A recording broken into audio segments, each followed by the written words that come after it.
The American healthcare nightmare is about to become a reality in India, and it's happening in more ways than any one of us can actually imagine.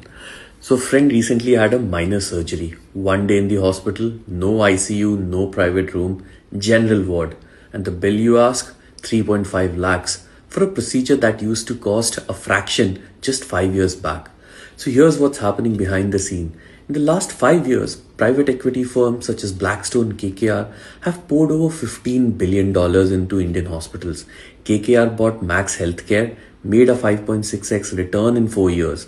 Blackstone owns 80% of KIMS Kerala, 73% of Care Hospitals. These aren't healthcare companies, they're investment firms and they need their returns. So when a PE firm buys a hospital, they don't just raise prices, they re-engineer the entire operation.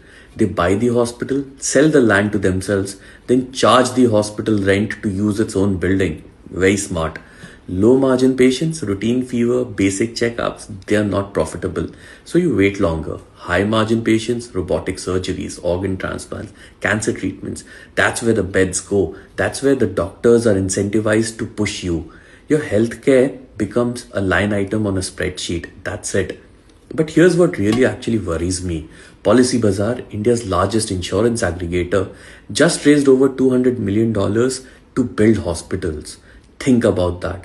The same company that actually sells you insurance will now own the hospital you go to, and they'll also be the ones approving your claims. They sell the policy, they provide the treatment, they decide what's covered.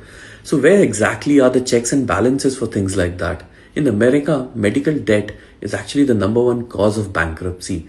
66% of all bankruptcies are caused by medical bills. And the same PE firms that created that system, they are now in India. And we don't even have medical bankruptcy laws here to protect us. They say most Indian families are a single medical emergency away from financial hardships. So next time you see a hospital bill that doesn't make sense, know this. You're not just paying for the doctor, you're paying for a PE firm's debt, their rent, their returns. And if we are not careful, medical bankruptcy won't be just an American problem, it'll be ours too.